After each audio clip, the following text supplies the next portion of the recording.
നമസ്തേ, ഞാൻ ശിവറാം ബാബുകുമാർ.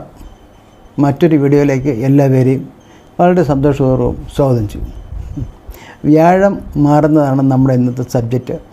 വ്യാഴം മേടൻ രാശിയിൽ നിന്ന് ഇടവൻ രാശിയിലേക്ക്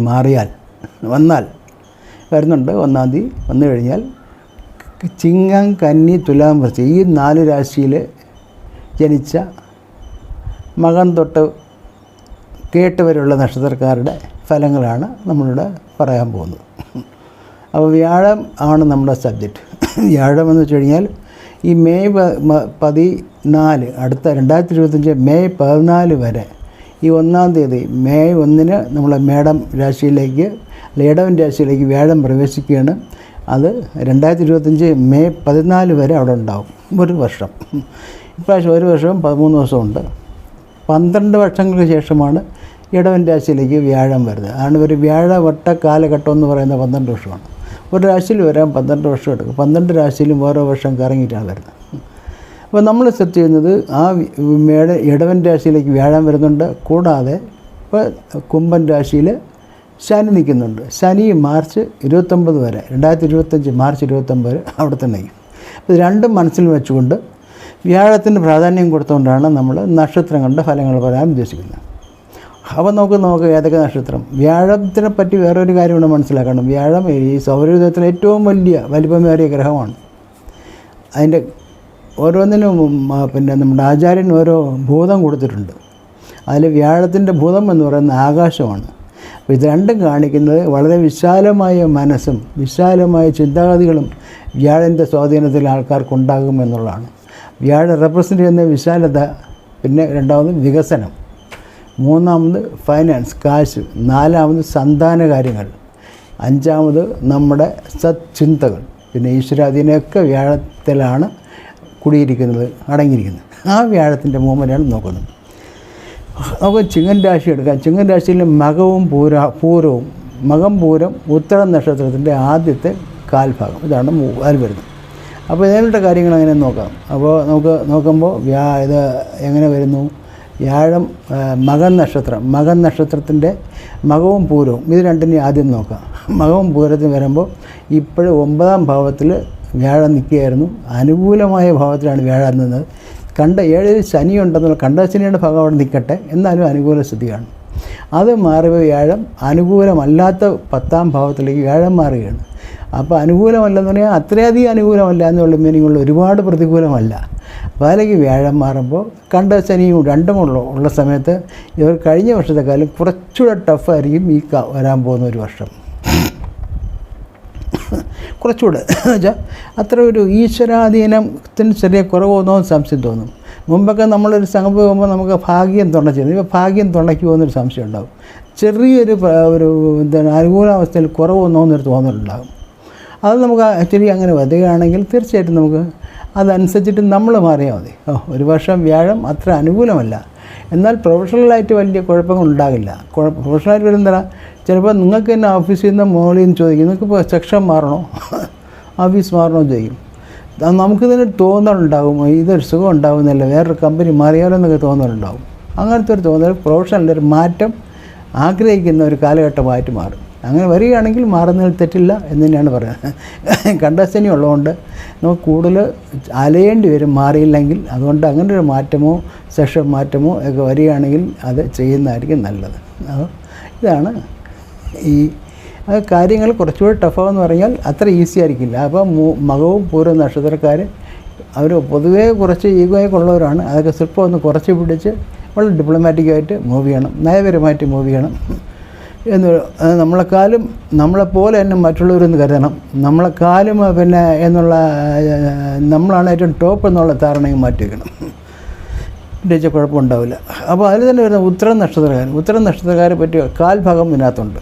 അപ്പോൾ ആ കാൽഭാഗത്തിനെ സംബന്ധിച്ചിടത്തോളം ഒരു അനുകൂലമായ സമയം തന്നെയാണ് നിൽക്കുന്നത്. അത് ഈ വർഷം മുഴുവൻ നിൽക്കും. കാര്യം ഡിഗ്രി വൈസ് വെച്ച് നോക്കുമ്പോൾ അവരുടെ സംഗതി വ്യാഴൻ്റെ രീതിയിൽ ഈ വർഷം 2024 സെപ്റ്റംബർ വരെ അവർക്ക് അനുകൂലമായിരിക്കും. സെപ്റ്റംബർ കഴിയുമ്പോൾ നേരത്തെ പറഞ്ഞവരുടെ കൂട്ടത്തിൽ ഒരു ചെറിയൊരു ഫീലിംഗ് നമുക്ക് തോന്നും. അപ്പോൾ 2024 സെപ്റ്റംബർ മാസം എൻഡ് വരെ ഇവർക്ക് അനുകൂലമാണ്. കാർത്തിക നക്ഷത്രം അല്ല, ഈ ഉത്തരത്തിൻ്റെ ആദ്യത്തെ കാൽഭാഗം. അപ്പോൾ നമുക്ക് കന്നിരാശി നോക്കാം. കന്നിരാശിയിൽ നിന്ന് ഉത്തരത്തിൻ്റെ മുക്കാൽ ഭാഗം വരുന്നുണ്ട്, പിന്നെ അത്തം വരുന്നുണ്ട്, ചിത്തിരയുടെ അരയും വരുന്നുണ്ട്.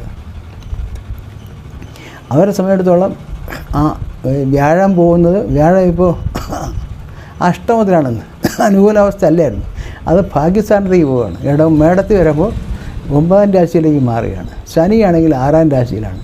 അപ്പോൾ അവരെ സംബന്ധിച്ചിടത്തോളം അവർക്ക് വളരെ അനുകൂലമായൊരവസ്ഥയിലോട്ടാണ് വ്യാഴം മാറാൻ പോകുന്നത്. 9 വ്യാഴം മാറുമ്പോൾ അവരത് ശരിക്കും മുതലെടുക്കാവുന്ന ഒരു രാജയോഗ കാലഘട്ടമാണ് ഇവരെ കാത്തിരിക്കുന്നത്. ഏതൊക്കെയാണ്? ഉത്തരത്തിൻ്റെ അവസാനത്തെ മുക്കാൽ ഭാഗം, അത്തം, ചിത്തിര. അപ്പോൾ ശനിയും വ്യാഴവും ഒരുപോലെ അനുകൂലമാണ്. അപ്പോൾ അവർ തീർച്ചയായിട്ടും ഈ ഒരു കാലഘട്ടം ശരിക്കും മുതലെടുക്കേണ്ടതാണ്. 9ാം ഭാവത്തിൽ വ്യാഴം വരുമ്പോൾ എന്തെല്ലാം വരും?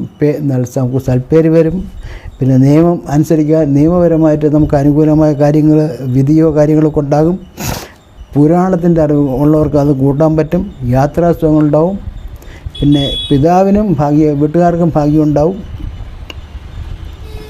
ഫോറിൻ കൺട്രീസായിട്ടുള്ള അടുപ്പം കൂടും, അല്ലെങ്കിൽ ഫോറിനുമായിട്ടുള്ള ബന്ധങ്ങൾ കൂടും. വിദേശയാത്രയ്ക്ക് ചാൻസ് ഉണ്ട്. സന്താന ഗുണമുണ്ടാവും. ഇതെല്ലാം ഈ 9ാം ഭാവത്തിൽ നമ്മുടെ വ്യാഴം വരുമ്പോൾ ഇവർക്ക് പ്രതീക്ഷിക്കാവുന്ന കാര്യങ്ങളാണ്. അതുകൊണ്ട് വളരെ അനുകൂലമായ ഒരു കാലഘട്ടമാണിത്. അവരിത് ശരിക്കും മുതലെടുക്കേണ്ടതാണ്. ഇനി തുലാം രാശി പോകും. തുലാം രാശിയിൽ വരുന്ന നക്ഷത്രങ്ങൾ പറഞ്ഞാൽ ചിത്തിരയുടെ അരഭാഗം, ചോതി, വിശാഖത്തിൻ്റെ മുക്കാൽ ഭാഗം.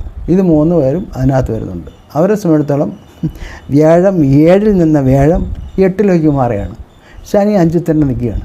അപ്പോൾ വ്യാഴം 8ലേക്ക് മാറുമ്പോൾ അഷ്ടമഭാവം എന്ന് പറയുന്നത് അത്ര ഒരു നല്ല സംഭവമല്ല.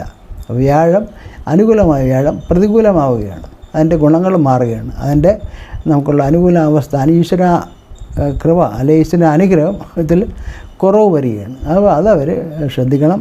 അതനുസരിച്ചിട്ട് മൂവ് ചെയ്യണം. അനുകൂല അല്ലാത്ത അവസ്ഥ വരുമ്പോൾ എന്തെല്ലാം വരും?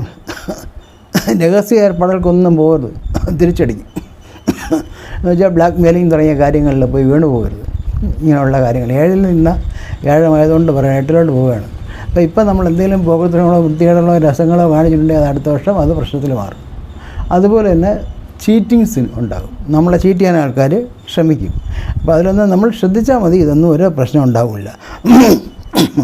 പിന്നെ വേറെ കാര്യം പറയുന്നത് മദ്യപാനം തുടങ്ങിയ കാര്യങ്ങളിൽ ഉത്സാഹം വർദ്ധിക്കും എന്ന് പറയുന്നുണ്ട്.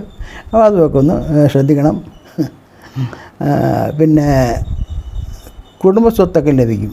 മറ്റുള്ളവരുടെ ധനം വിനിയോഗം ചെയ്യാനുള്ള അവസരം വരും. അപ്രതീക്ഷിതമായ ധനവരവ് ഉണ്ടാവും. എങ്ങനെയാണ്? ഇൻഷുറൻസ് പൈസ ആരും പണ്ട് കിട്ടാനുണ്ടെങ്കിൽ കിട്ടും. വസ്യത്തോ സ്വത്തുക്കളോ പണ്ടെങ്ങാനും ആരെങ്കിലും എഴുതി വെച്ചിട്ടുണ്ടെങ്കിൽ അതൊക്കെ നമുക്കിപ്പോൾ കിട്ടാൻ ചാൻസ് ഉണ്ട്. കോടതി വിധിയിൽ വർഷങ്ങളായിട്ട് കോടതിയിൽ ഫൈറ്റ് ചെയ്തുകൊണ്ടിരിക്കുകയാണ് എന്തെങ്കിലും കാര്യങ്ങൾക്കാണെങ്കിൽ അതൊക്കെ ലഭിക്കും. ഇങ്ങനെയുള്ള കാര്യങ്ങൾ ഒക്കെ അപ്രതീക്ഷിതമായി വ്യാഴം 8ലെ വ്യാഴം കൊണ്ടുവന്ന് തരും എന്നാണ് പറയുന്നത്. അതുകൊണ്ട് ഒരുപാട് റിസ്ക് എടുക്കാതെ ഒരുപാട് ഇതില്ലാതെ വളരെ സൗമ്യമായിട്ട് കാര്യങ്ങളെല്ലാം കഴിച്ചു കൂട്ടിയാൽ ഈ വർഷം വലിയ പ്രശ്നങ്ങളില്ലാതെ പോകാം. കിട്ടാനുള്ള ധനത്തിൻ്റെ പുറകെ ഒരു ബളം ഉണ്ടാക്കാതെ പോയാൽ ആ ധനം തിരിച്ചു കിട്ടും. അത് അനുനയത്തിൽ കൂടെ ട്രൈ ചെയ്യണം എന്നർത്ഥം. പിന്നെ അവസാനത്തെ രാശി എന്ന് പറയുന്നത് അത് വൃശ്ചിക രാശിയിലേക്ക് പോകാം. വൃശ്ചിക രാശിയിൽ വരുന്ന നക്ഷത്രങ്ങളെന്ന് പറഞ്ഞാൽ വിശാഖത്തിൻ്റെ അവസാനത്തെ ഒരു ഭാഗം, പിന്നെ വരുന്നത് അനിഴം, പിന്നെ കേട്ട. ഈ 3 നക്ഷത്രങ്ങളാണ്. ഇവരെ സമയത്തോളം കുറച്ച് ഈ കഴിഞ്ഞ ഒരു വർഷം അത്ര അനുകൂലമല്ലായിരുന്നു. കാര്യം വ്യാഴം 6ലും ശനി 4ലും കണ്ട ശനിയും റൺ ചെയ്തുകൊണ്ടിരിക്കുകയായിരുന്നു. അപ്പോൾ അവർക്ക് ഒരു ആശ്വാസമാകുന്നൊരു സമയമാണ് മെയ് 1 തൊട്ട് അടുത്ത വർഷം മെയ് 14 വരെ നിൽക്കുന്ന വ്യാഴൻ്റെ കാലഘട്ടം. അപ്പോൾ അതുകൊണ്ട് അവർക്കത് വളരെ ആശ്വസിക്കാൻ പറ്റുന്നൊരു വർഷമായിരിക്കും വരാൻ പോകുന്ന വ്യാഴൻ്റെ ഈ മാറ്റം കൊണ്ട് ഉണ്ടാകുന്നത്. അപ്പോൾ ഈ അനിഴം തൃക്കേട്ട നക്ഷത്രക്കാരെ സംബന്ധിച്ചിടത്തോളം അവർക്ക് വളരെ അനുകൂലമായ ഏകദേശം രാജയോഗത്തിന് തുല്യമായ രീതിയിൽ തന്നെ അവർക്ക് കാര്യങ്ങൾ മൂവ് ചെയ്യാം. പ്രത്യേകിച്ച് ഇപ്പോൾ രവി ഈ മാസം 6ലും കൂടെ നിൽക്കുന്നുണ്ട്.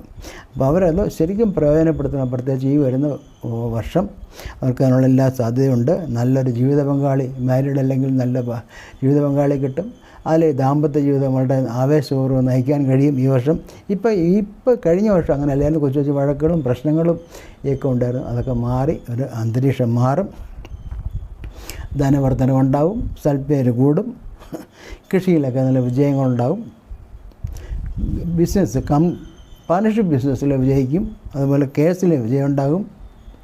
ദൂരദേശത്ത് ഫോറിൻ ട്രാവലിങ്ങിനുള്ള ചാൻസുകളുണ്ട്. ഇതൊക്കെ വളരെ അനുകൂലമായൊരു സമയമാണ് അവർക്ക് വരാനായിട്ട് പോകുന്നത്. പിന്നെ ഞാൻ ആദ്യം ഒരെണ്ണം വിട്ടുപോയി. വിശാഖം നക്ഷത്രത്തിൻ്റെ ആദ്യ ഭാഗം, അവസാന ഭാഗം ഇത് വൃശ്ചികത്തിൽ വരുന്നതാണ്. അവരെ സംബന്ധിച്ചിടത്തോളം കഴിഞ്ഞ ഒരു 3-4 മാസമായിട്ട് ഈ വ്യാഴൻ്റെ ബെനിഫിറ്റ് അവർക്ക് വന്നു കഴിഞ്ഞു എന്നാണ് പറയുന്നത്. കാര്യം അവരുടെ ഡിഗ്രി വൈസ് നോക്കുമ്പോൾ 3-4 മാസം മുമ്പേ വ്യാഴൻ്റെ അനുകൂലാവസ്ഥ അവർക്ക് വന്നു. അത് 2024 അവസാനം വരെ നിലനിൽക്കും. അതിനുശേഷം കുറച്ചൊരു ചെറിയ ബുദ്ധിമുട്ട് അവർക്ക് അനുഭവപ്പെടാൻ ചാൻസ് ഉണ്ട്. അപ്പോൾ എല്ലാവരും ഈ രീതിയിൽ ഇതിന് മാക്സിമം പ്രയോജനപ്പെടുത്തി ശരിയാക്കി എടുക്കുക. കൂടുതലൊന്നും പറയുന്നില്ല. എല്ലാവർക്കും നല്ലവരുടെ എന്ന് പ്രാർത്ഥിച്ചുകൊണ്ട് നിർത്തുന്നു.